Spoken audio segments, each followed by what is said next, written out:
Well, hello, everybody. Welcome to Hard Money Jim. And you can see by the background that I'm broadcasting today from the beautiful free state of South Dakota. I'm not actually in front of Mount Rushmore, but I just decided to superimpose it back there because I am in South Dakota. Notably, my head is blocking my least favorite president back there, so that would be Teddy Roosevelt. He was kind of a trust buster and a progressive, so he's my least favorite, but certainly Washington, Jefferson, and Lincoln get my respect. I'm here. I'll just take a personal moment. My son, who goes to college here and is a senior here, just got admitted to a PhD program in nuclear chemistry. And Kathy and I came out here to congratulate him. He's his school's first triple major in 30 years. So anyway, I'll quit bragging about my kid. We don't know where he got all that motivation, probably from Kathy, but anyway. So today, I think it's going to be very interesting to talk about a problem that you have heard a lot about. I'm going to go ahead and get the slide deck up here. And that is, let's see, I will get better at this. There we go. That is the question of the supply chain. And undoubtedly, if you listen to any financial news at all, and probably even just regular network news, you are hearing about supply chain disruptions. And supply chain disruptions are being blamed for all kinds of problems in the economy, including price increases, including inflation. And there are further, these disruptions are being blamed mostly on the pandemic, whether it's from lost hours or from people not working, or whether it's from lockdowns or mandates that cause people not to go to work. Most of the supply chain disruptions are being blamed on something related to the pandemic. So I want to explore something different today. I readily agree that there are many supply chain interruptions and disruptions that are due to problems stemming from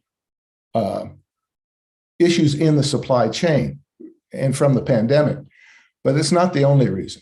I'm going to show as we go along today that a lot of the supply chain disruption comes from changes in demand, and that change in demand is due to increases in the money supply, and that is a very significant source. So before we get into that, let's just be sure we know we're talking about what the supply chain is. And what do we mean by supply chain? By supply chain, we're talking about all the factors that get a product from its creation to you. So imagine you're ordering a bicycle, and typically the supply chain would be the components that get to the factory that's assembled in China, that gets on a truck and then goes to the port and then goes across the ocean, gets off the ship onto a truck and to the store where you buy the bicycle. That's typically what we mean by supply chain. And so when we get disruptions in the supply chain, what we experience is we don't get something that we want, or it comes much later than we want. And you've probably experienced this. I know I have. We ordered a stove many months ago. It took what would normally take 2 or 3 weeks to arrive, took about 6 months to arrive. Unheard of. And we ended up cooking on the barbecue all summer, which wasn't that bad. But the point is that there are a lot of things that are slow now, and a lot of things that sometimes you can't even get, or you have to get a substitute. And the reasons we hear are the labor shortages and the factories shut down and so forth. But I want to give you an example of how demand factors explain supply chain disruptions. And I want to do this by going to the original pandemic supply chain problem. And that is the great toilet paper shortage of March, April, and May of 2020. Do you all remember this? Of course you do.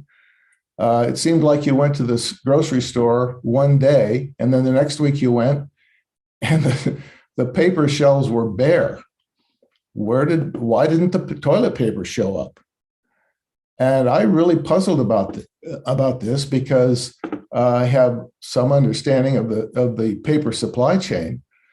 Turns out the toilet paper supply chain is a perfect lean, just-in-time supply chain. You think about it, there's no demand that's more predictable than toilet paper. I mean, the usage is constant and very predictable. And so the manufacturers know how much paper is going to be used, and they know, therefore, when to deliver it, how much to deliver. Therefore, they know how much to produce. And so it's also a very bulky product. It's also very low profit.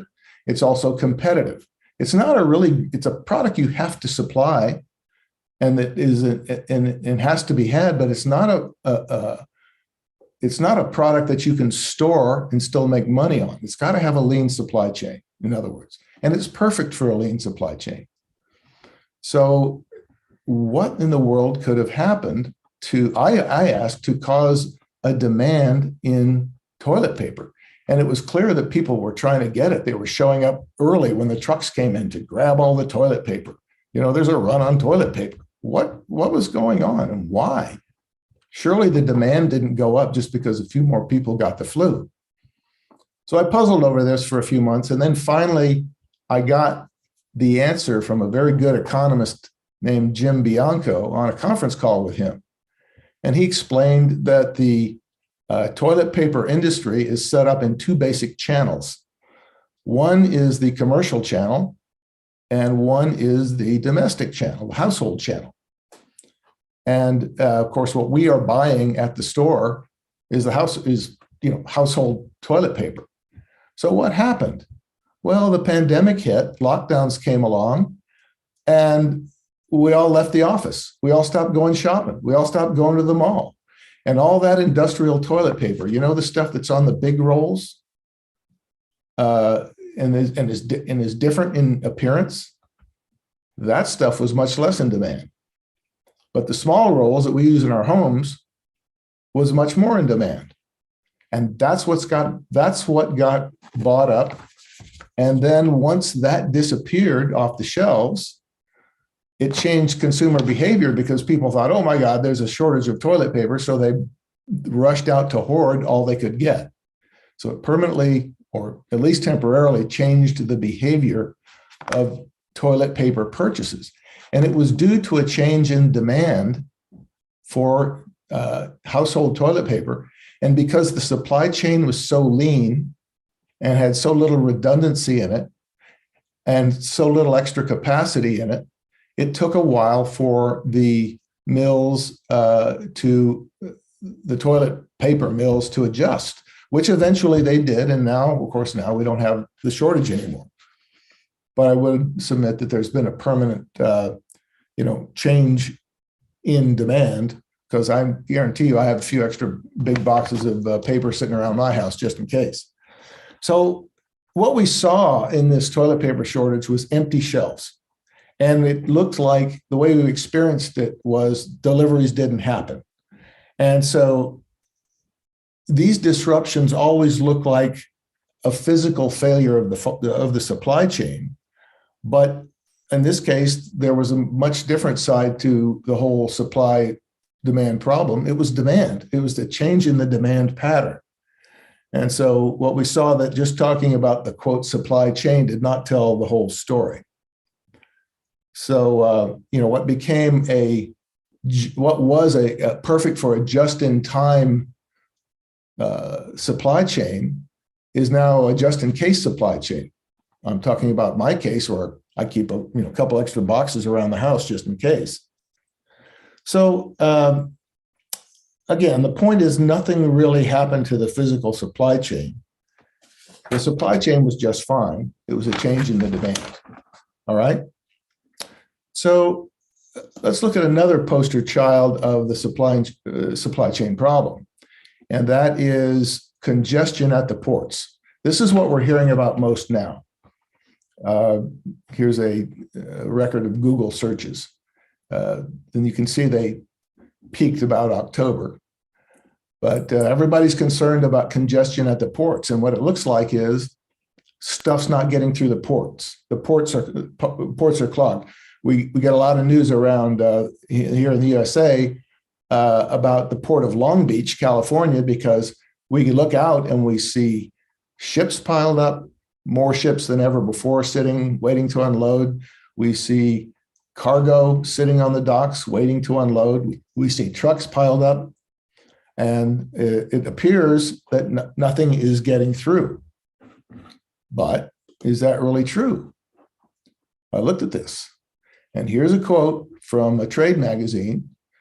And by the way, trade magazines are often the best source of accurate industry information, rather than rely on the networks or rely on the on analysts who regurgitate this stuff. Go right to the source. Go right to the trade the trade magazines. What this says is that from the Maritime Executive, the Port of Long Beach surpassed its previous 12-month record during November, and it's on track for a new record, processing more than 9 million TEUs. That's 20-foot equivalent units. That's a measure of volume by the end of 2021. So think about that. Record stuff is going through the ports, and yet we're told they're bottlenecks, and it looks like nothing is getting through. And that, it seems to be confirmed by the macro data, not just the ports. But look at this. Look out there on the right. This is real gross domestic product. And look out on the right. It is an all-time high. Now, GDP is almost entirely, it's mostly consumer goods. It's the same stuff that's in the consumer price index. But this is adjusted for price. This is a measure of, I don't know how perfect it is. It's not perfect for sure, but it's a measure of real stuff, not just higher prices. And look, after an initial decline, when the pandemic hit out there on the right, it climbed immediately back to an all-time high. So we are consuming more stuff than ever before. And yet we're told that there are, the supply chain's broken. Well, the supply chain is not necessarily working to our level of demand, but the supply chain is pretty much intact like it was before this big surge in demand happened. Remember, these are consumer goods, and remember that it's consumer goods that it's consumers who got the big windfalls of money during the great money creation. Now, I want to stress that when we talk about, just take a slight diversion here, when we talk about a supply chain, that's really not an apt metaphor. It's really a supply network. When you think about the supply chain, as I described it earlier, if you think about, just say, the truck that got your bicycle to you, well, that whole truck, it's got its own supply chain. And each piece of it has its own supply chain. How about the supply chain on the tires? How about the supply chain on the rubber on the tires? And so what you have here is really not a supply chain, but an entire complex supply and demand network that works, as Hayek said, spontaneously through price changes. But when you get a significant demand shock on this network, it is going to strain it. Normally, changes to each of these nodes in the network that I'm showing here, this is actually a human brain, But in a network, a supply-demand network is like that. It's like a neural network, or it's as complex as a climate system. When you get a shock to it, an external shock, like a big surge in money supply, it is going to redound through this whole system and affect every single node to one degree or another. Jim, not to interrupt you, but it doesn't look like your slides are showing. Oh dear. Yes, you might want to check on Zoom here. Slides are not showing? No, Okay. sir. All right, well, just give me a chance. Probably because maybe I didn't, well, it says. There we go. That worked. Oh, can you see them now? Yep. Okay, I must have hit, let me try something now. I must have done something like stop share or something. All right. How's that? All right.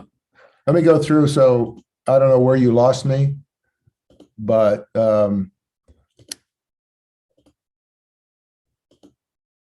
okay, I wanted to be sure you saw this because this would be important to see if you didn't see it. Real GDP, not a measure of price, measure of volume, as high as it's ever been, despite the alleged bottlenecks in the supply chain. And my question is, how can that be if it's a problem in the supply part? Well, my allegation is it's a demand issue, and it's because this is a complex network, not just a chain. And when there's been a shock to this complex network, it redounds through the entire system. And this system has to have time to heal. It will heal on its own, but if it's not allowed to, problems will persist. Okay. Here is, oops, let's back up here. Here's what's happened to the consumer price index. It rocked along at 1 to 3%, and it spikes very recently up to 7%. That's a big change. And what's that due to? That's due to a spike in the money supply. You've seen this chart before. But what we have there in the circle there is a 40% increase in the quantity of money in existence that occurred in 2 years, a 2-year time. That is what sent a shock through this supply-demand network that exacerbates the supply network issue, the supply chain issue. And just to concretize this, think about what a 40% increase means. Imagine your healthy body weight is 150 pounds. And over 2 years, you add 40% to your body weight. So that's what, at 60, that's 210 pounds you now weigh. How does that change the way you move? How does that change the way you act? How does that change, the way you eat? How does that change your health? That redounds through your whole body system. Or imagine you sleep 8 hours a night, and then over a short period of time, you start sleeping 11 hours a night, up 40%. You sleep 40% more. How does that impact the rest of your day? How does that impact how you use your time? It would impact your whole life. A 40% increase in this short of a time is a huge shock to the demand, especially when this money primarily goes to consumers, and it did, is a big shock on the price of consumer goods. And it is what is primarily responsible for that spike in consumer prices. And it's not done yet. So I guess the point is that all supply and demand is interrelated, and you cannot discount the impact on supply chains of an increase in demand. All right, so just to wrap up, I'm going to summarize here what are some of the effects we've seen of increases in demand caused by this massive increase in the quantity of money. And of course, that's what Hard Money Jim is all about. My aim is to show where does money come from, where does it go, and what effects does that have on the economy? I believe this is a neglected area in the study of economics. But here are some of the effects of excessive money creation that we are seeing that I have talked about in some of my Substack columns and which we've talked about today. One is higher consumer prices. For years, we've had pretty rapid money increase, but it hasn't shown up in higher consumer prices as we would have expected. What's interesting about the period we're in now is that the money supply increase is so big, it's so huge, that we now have a clinic. We now have a teaching moment to show what can happen and how and why pulse in the money supply can increase consumer prices. The Fed, by the way, is finally admitting that they blew it. They thought they could do this without, causing big surge in consumer prices because they got away with it for so many years. This has finally caught up to them. All right, so higher consumer prices are one big obvious example of a pulse and an increase in the quantity of money. Another important effect is something I wrote about in August, the increased cost of saving. And that is the fact that interest rates are so low and it is so hard to accumulate savings. And this has been caused by money pumping and quantitative easing. And the cost of saving is now so high, meaning you have to save so much more to put a nest egg together, that it's virtually impossible for a middle-class person to save money in a non-risky way. And I have a Substack column on that you can check out. Then there's the increased cost of shelter. And this is not, and I wrote about this in August as well. And this is not just an increase in the cost of buying a house. This is an increase in the cost of rent. Rents are up, from what I read in various sources, 15 to 20% around the country. This is not yet showing up in the consumer price index, but it will. Not even showing up yet, but it will. And then, of course, there's disruptions in the supply of goods and services that we have seen with this recent supply chain issue, and the attendant widespread changes in economic behavior. So people hoard toilet paper. People think if prices are going to, or if they think prices are going to go up, they buy ahead of those price increases. And that kind of stockpiling or hoarding, whether it's done at the industrial level or at the consumer level, is a very rational response to inflation. And it's predictable. And it's something that we all have to do, even though you might be told you're, antisocial or, not patriotic for doing that. Don't believe that. And finally, something I hesitate to bring up because we haven't seen it yet, but I'm going to say you will see it and you will hear about it, is the threat of price controls. The left is already talking about it a little bit. The reason I believe we are going to probably get some price controls before this inflation is done, I hope I'm wrong, but the reason I think we will is that the last time we had price controls in this country was literally 50 years ago. And there are not very many of us around that remember it. I remember it very well. I was in my 20s. And it was price controls were put in place by none other than Richard Nixon, a conservative Republican. So whether they will take this kind of, we'll get price controls in the kind of form we had then, or we'll get something else, maybe in a different part of the supply chain, I don't know. But if you go back and look at the history, it was price controls on oil that caused us to have an oil shortage and caused lines at the gas pump. It caused shortages. The price controls caused shortages of all kinds of things all over the country.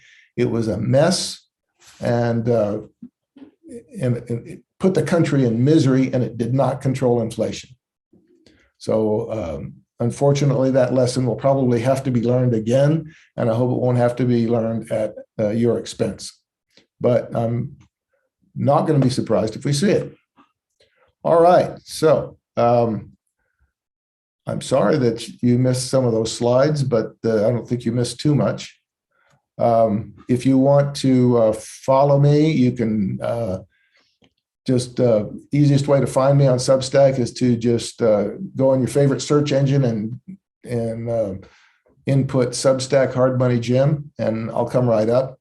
Or you can find me on Twitter or LinkedIn. All right. Dylan, did you is there anything in the chat that you wanted to talk about, or? Yeah, we do have a super chat from Mary Aline. Okay. So thank you, Mary Aline. And then one from Michael Sanders as well. He has a question. He says, okay. Do you think this is the beginning of our transformation into Venezuela? And we need to be stockpiling weapons and food? Or is this just the 1970s, unpleasant but tolerable? I would say neither of the above, but that's a really good question because we always have to have a model to think about, a concrete model to think about. So my best guess is, I don't know any better than you really, that we're not going to be Venezuela, at least not anytime soon. Saner angels will prevail before we get there. In addition, we are so much more cohesive and so much economically stronger than someplace like Venezuela, then unless you see wholesale dictatorship and nationalization of industry, and we have not seen that yet. If you just see modern everyday monetary fascism like we have going on here, I'll just say it, that's what it is, we will limp along and not be Venezuela. But nor will it be 70 styles inflation because frankly, history repeats, but it doesn't repeat, but it rhymes. So we'll get something that looks like it, and we can learn lessons from it, but it won't be exactly the same. Exactly what it'll look like, I can't predict. I cannot predict. So I wish I could answer your question better. All right, that was the question we had in Super Chat today. Thanks. Okay. Very good. Thank you very much for your question. And thanks for staying with me, whoever's on. I'm getting a little better, and I will get much better at handling these slides and being facile with Zoom. But so thanks for staying with me on that. And I hope you found this interesting. Cheerio from South Dakota.